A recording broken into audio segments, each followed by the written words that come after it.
Uma boa noite, queridos irmãos, queridas irmãs. Nós iniciamos nesse momento mais um estudo sobre os Salmos. Esse salmo que nós escolhemos hoje é parte de um salmo, é parte do Salmo 118, que será lido no próximo domingo, o domingo de Ramos.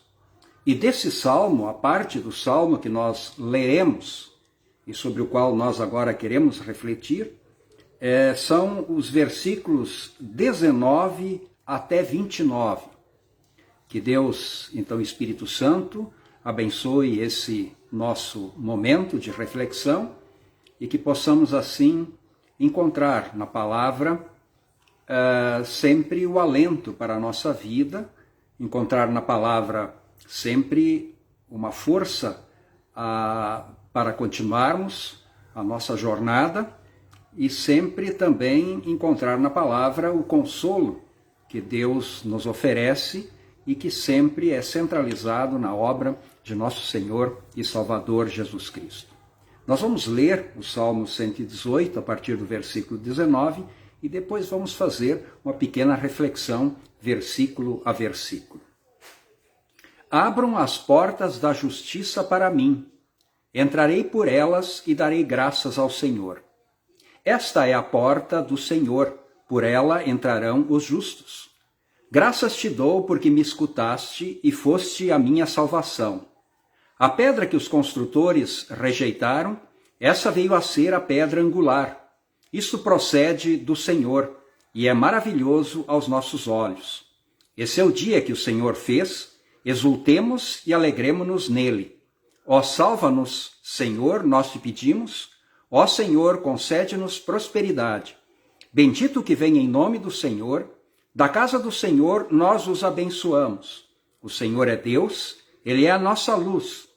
Adornem a festa com ramos até as pontas do altar. Tu és o meu Deus e eu te louvarei. Tu és o meu Deus, eu te exaltarei. Deem graças ao Senhor porque Ele é bom e porque a sua misericórdia dura para sempre. Bem, em toda a interpretação da Escritura Sagrada, nós usamos uma espécie de chave que abre o entendimento à Escritura Sagrada. Sem essa chave, nós podemos até nos confundir ao lermos a palavra de Deus. Tem uma chave fundamental. Essa chave fundamental que ilumina o texto bíblico, ilumina sempre, é a graça de Deus manifestada em nosso Senhor e Salvador Jesus Cristo, que cumpriu a lei em nosso lugar, foi justo em nosso lugar, e por causa da sua justiça, nós fomos tornados, pela misericórdia de Deus, em justos também e herdeiros da vida eterna. Então a chave que abre o entendimento à Escritura Sagrada é sempre essa, a justiça de Cristo em nosso lugar, que nos absolve e garante a vida. A chave é o Evangelho.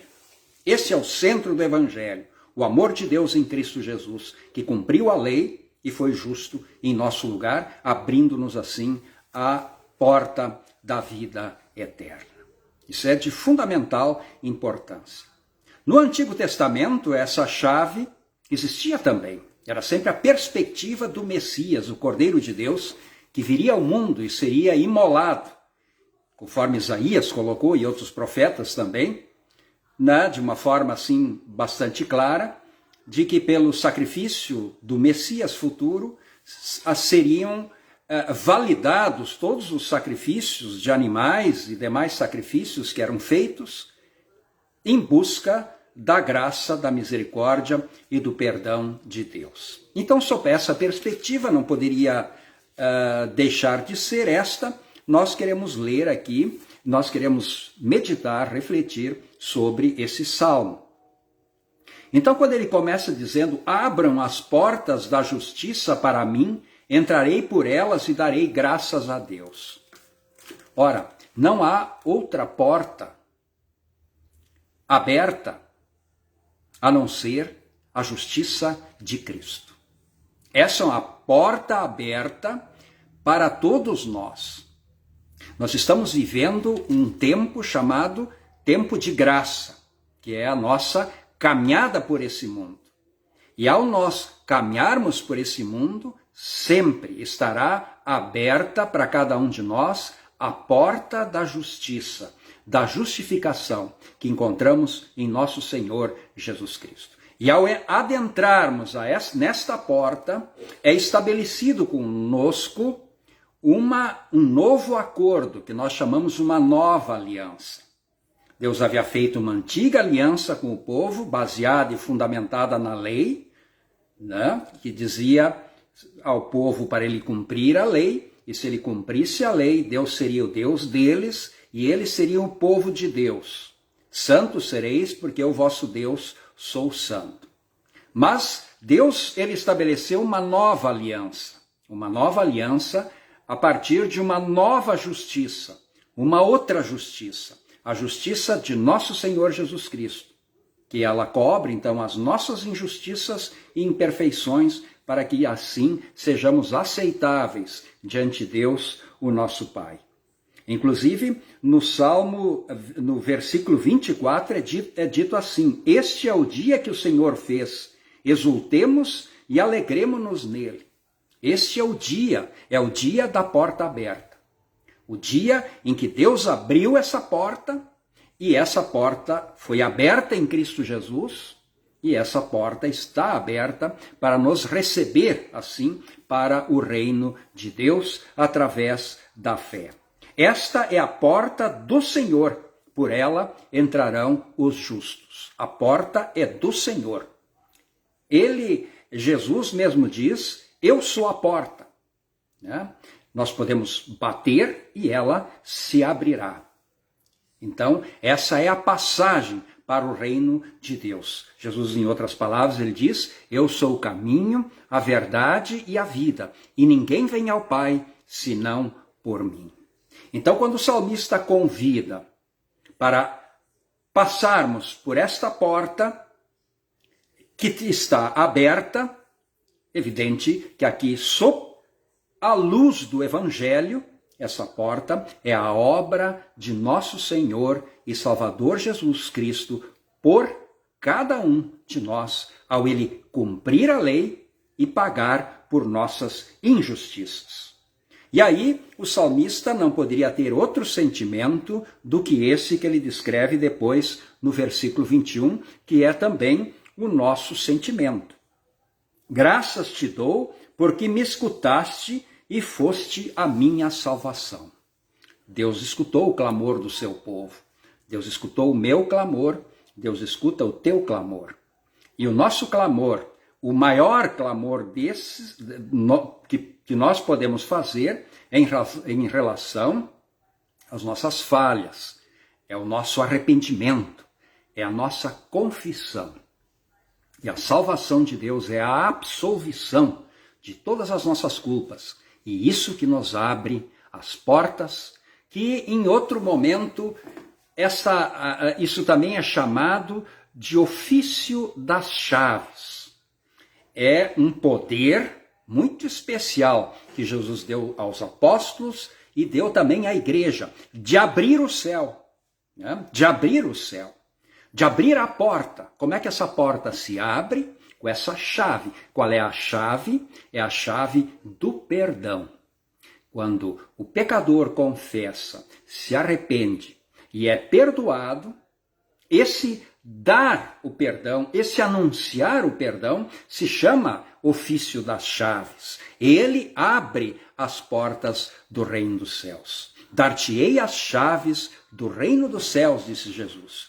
E o que abrires aqui no mundo estará aberto lá no céu. Se nós não anunciarmos o perdão, pelo contrário, anunciarmos a condenação, então essa porta é fechada e chaveada. E os céus passam a ser fechados e chaveados. Mas a nossa obrigação como igreja, como cristãos, e aqui igreja não é uma instituição, é o grupo de cristãos, O corpo de Cristo é anunciar o perdão de Deus. E ao anunciar o perdão de Deus, a nova justiça de Deus se faz presente na vida daqueles que creem. E a porta é aberta. E assim, o caminho ao Pai, prometido por Jesus, que todo aquele que vem a Ele chegará ao Pai. Eu sou a porta, diz Jesus. Eu sou o caminho, a verdade e a vida. E ninguém vem ao Pai senão por mim. A pedra que os construtores rejeitaram, essa veio a ser pedra angular. Agora, um novo exemplo, digamos assim, um novo símbolo, o símbolo da pedra angular. Ora, antes da invenção do cimento, e principalmente do concreto armado, quando se usava principalmente pedras, os vãos eram muito pequenos. E um pórtico, por exemplo, não podia ser muito largo, porque era com pedras empilhadas umas sobre as outras. E o pórtico, ele tinha uma estrutura de madeira normalmente. E aí as portas seguiam essa estrutura, normalmente ou numa forma de um arco, ou depois, mais tarde, numa revolução, digamos assim, tecnológica do gótico, a forma ogival, que permitiu, então, vãos, inclusive, maiores. E lá na pontinha do arco, né, bem no extremo do arco, levantavam-se as paredes na lateral, em forma de pórtico, e lá em cima no cantinho, uma pedra em forma de cunha. A pedra em forma de cunha. No momento que essa pedra em forma de cunha era colocada ali, imediatamente a estrutura toda estava assentada, a estrutura autoportante, e era possível então retirar toda a armação de madeira que a construção, que o pórtico conseguiria assim ficar em pé, e a porta também. Então, essa pedra angular em forma de ângulo, que fechava então em cima essa estrutura toda, dava a estabilidade final para a estrutura. Sem ela, se tirasse toda a armação de madeira, evidentemente toda a construção ruiria. Mas esta pedra final, que era o fecho, finalmente conseguia travar toda esta estrutura em forma de ogiva ou em forma de arco. Então, essa pedra principal, que os construtores rejeitaram, por isso a obra cai, não se mantém de pé, é a principal pedra e precisa ser colocada, não pode ser rejeitada, porque sem ela não há construção, sem ela não há estabilidade. Então Jesus é a nossa estabilidade. Sem Ele nós não temos estabilidade. Sem Ele nós não passamos pela porta da justiça. Sem Ele nós não temos salvação. Por isso Ele é a pedra angular que dá estabilidade e segurança, firmeza para a nossa vida. Segurança, firmeza, estabilidade na nossa vida é passar por esta porta chamada justiça, a nova justiça ou nova aliança de Deus, através da qual nós chegamos ao próprio Deus por causa da obra de Jesus, que pagou pelos nossos pecados e cumpriu a lei em nosso lugar. Essa é a justiça. Isso procede do Senhor e é maravilhoso aos nossos olhos. Isso procede do Senhor. A Escritura é muito clara, é mau o desígnio íntimo do homem desde a sua mocidade. E diz a Escritura também no Salmo, eu nasci em pecado e em iniquidade me concebeu a minha mãe. E no outro lugar é dito, não há homem justo sobre a terra que faça o bem e nunca peque. Então o pecado, ele não é simplesmente uma coisinha que acontece aqui e ali na nossa vida. Os pecados, eles são um sinal de que tem algum problema dentro, existe uma fonte dentro de nós. O grande problema do pecado não são as coisinhas que eventualmente nós fazemos, mas é a fonte que está dentro de nós, o potencial destrutivo.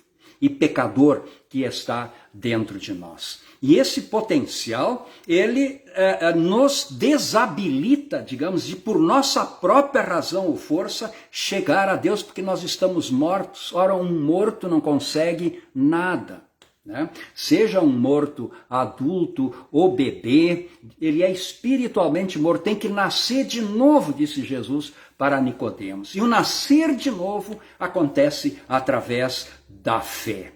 Então essa é obra de Deus, ela não é obra nossa, ela não é uma decisão nossa. Vejam bem, as coisas da fé, elas não se processam simplesmente no campo da racionalidade.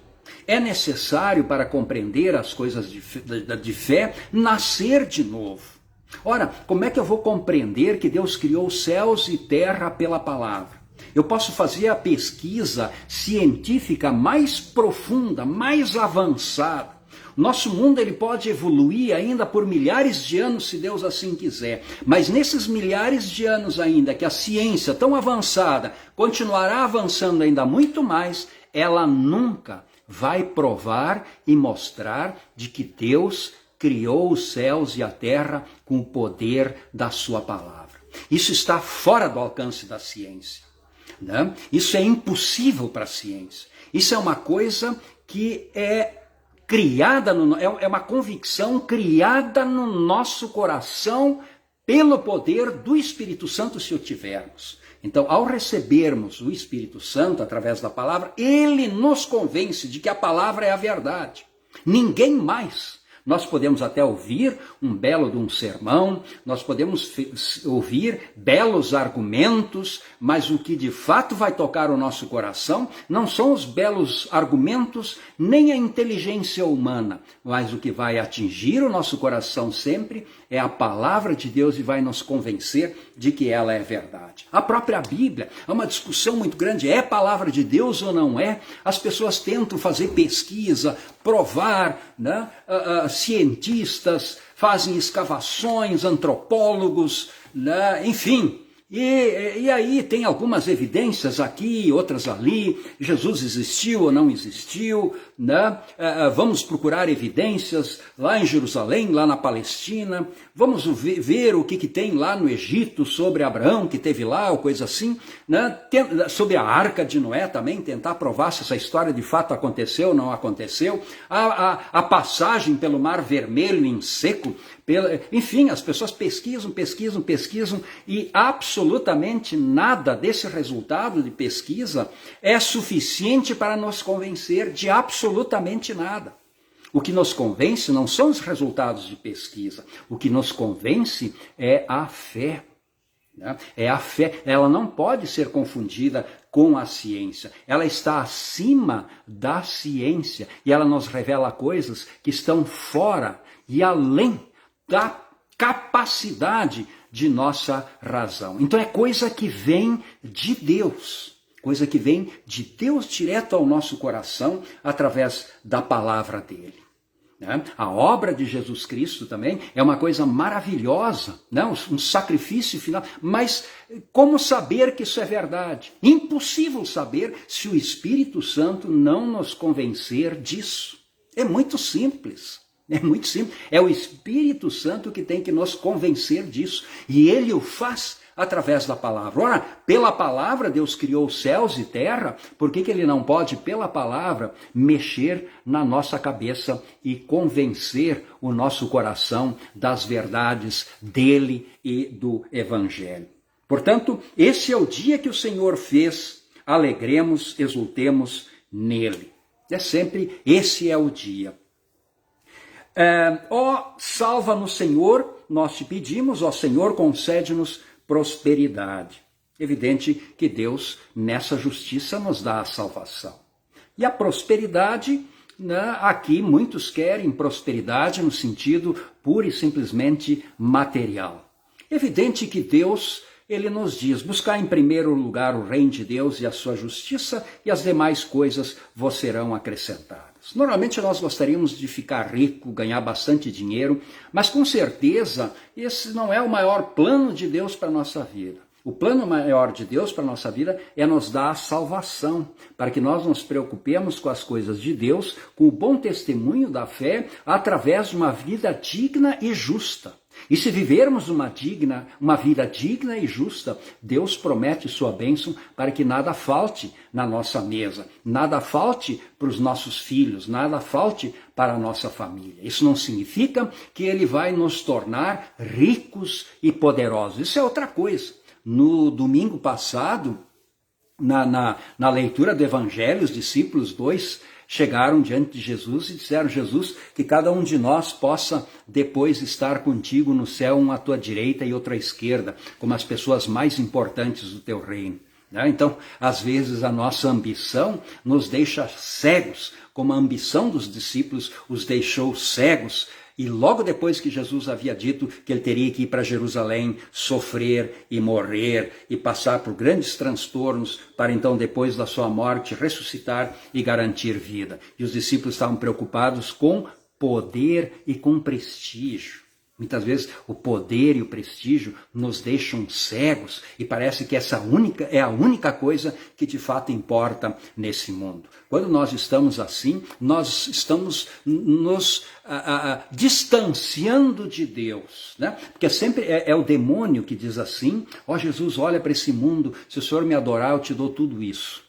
Em primeiro lugar, isso não é do demônio, mas ele é o pai da mentira, ele mente. Mas as pessoas às vezes acreditam e fazem pactos com ele, né? Porque o pacto com o demônio é quando a gente age de forma injusta, violenta para conseguir as coisas, quando nós encurtamos caminhos, quando nós apelamos para coisas indignas e injustas, é pacto com o demônio. Muitas vezes podemos até conseguir, mas o preço disso será muito caro. Então Deus quer que nós nos arrependamos, aí Ele nos perdoa e abre as portas da justiça. E aí Ele nos abençoa de forma que não falte nem mesmo o necessário, o pão de cada dia para a nossa vida. O Senhor é Deus, Ele é a nossa luz. Adorem na festa com ramos até as pontas dos altares. Então Deus é a nossa luz, ilumina o nosso caminho, nos esclarece, né? Tira de nós o medo e a escuridão do receio em relação a outra vida, em relação ao inferno, em relação ao céu. Isso está claro, nós somos filhos de Deus e o Filho de Deus foi já recebido na sua casa e estará na casa por toda a eternidade, junto com Deus, depois com a ressurreição. E aí ele fala em ramos, enfeitem as casas de ramos. Nós festejamos o domingo de Ramos, né, que é o domingo que vem, com ramos de palmeiras e outros mais, né, também lembrando este salmo, né, né, e também a entrada triunfal de Jesus em Jerusalém, quando enfeitaram a entrada de Jerusalém com ramos, enquanto Jesus ia entrando para Jerusalém para o seu sacrifício final e depois também ressurreição. Tu és o meu Deus, eu te louvarei. Tu és o meu Deus, eu te exaltarei. Essa é uma promessa. Promessas são muito importantes. Não aquelas promessas que as pessoas às vezes fazem para conquistar uma graça, tipo um negócio. Alcancei a graça, agora vou cumprir a minha promessa. Não deve ser assim, nós não precisamos negociar com Deus. Podemos prometer, né? Mas a grande promessa nossa deveria ser sempre essa que o salmista faz com Deus. Eu te louvarei. Né? No futuro, não é só agora. No futuro, para todo sempre.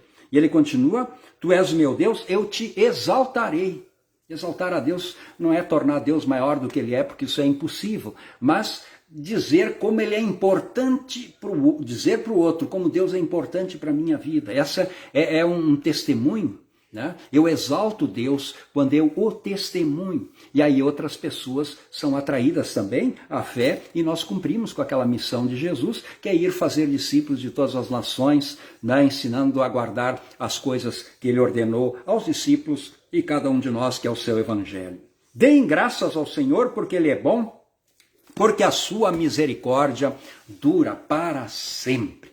Então, não teria uma forma mais bonita do salmista terminar este Salmo 118 ao ele dizer essas palavras, então, né, que nós agora lemos. Né? Deem graça sempre ao Senhor, porque Ele é bom. É porque Ele é bom. Tem um motivo, porque Deus é bom. Deus quer a nossa salvação, Deus quer o bem. Deus considera o ser humano importante. Ele que criou o ser humano. Ele quer o ser humano do seu lado. Deus ama as pessoas, Deus ama cada um de nós. Nós não somos um mero produto da evolução, digamos assim, biológica. Né? Nós não somos um mero produto da evolução biológica do ser humano, que nos torna mais importantes do que amebas e animais irracionais. Não. Nós somos criados por Deus e Deus tem um propósito para a nossa vida. Claro que a ciência não pode ser confundida com a fé. Então, na ciência se estuda o processo de evolução, tudo bem, não tem problema nenhum. Pode ser até, né, que isso arranha um pouco no modus operandi, digamos, da criação de Deus. Né? Mas da forma com que Ele fez, nunca vai nos revelar que de fato foi Deus quem nos criou. Então Ele nos criou, e porque Ele nos criou, Ele também nos mantém, e Ele é bom. E por isso eu tomo uma decisão, né? Eu quero louvar Deus para todo sempre, porque a sua misericórdia dura para sempre. Esse é o Salmo 118, que Deus então, com sua misericórdia, esteja presente na vida de todos vocês, de todos nós, particularmente nesse momento tão difícil que nós estamos vivendo, tão preocupante, né? Mas vamos encontrar uma saída e Deus vai, digamos assim, movimentar o mundo. Deus vai movimentar cabeças, seja na área política, seja na área da ciência, na área... E tudo isso Deus vai mexer para que a sua criação, particularmente essa parte da sua criação, que são os seres humanos, eles consigam encontrar uma saída. Né? E essa saída nós sabemos que é principalmente a vacina. Por isso, meus irmãos, se cuide. Né? Não vamos morrer na praia, né? Nós estamos tão pertinho, né, da vacina chegar. Então, vamos nos cuidar e assim que tivermos a oportunidade, nós nos vacinamos e vamos ver sempre a vacina como uma forma de Deus mover o mundo, as cabeças, a ciência, para nos proteger, para nos libertar, para nos cuidar, para nos manter vivos. Enfim, né? Que Deus abençoe a todos com a mais rica bênção dele. E a graça de nosso Senhor Jesus Cristo, o amor de Deus o Pai e a comunhão do Espírito Santo esteja com todos vós, nesse momento e para sempre. Amém. Boa noite a todos.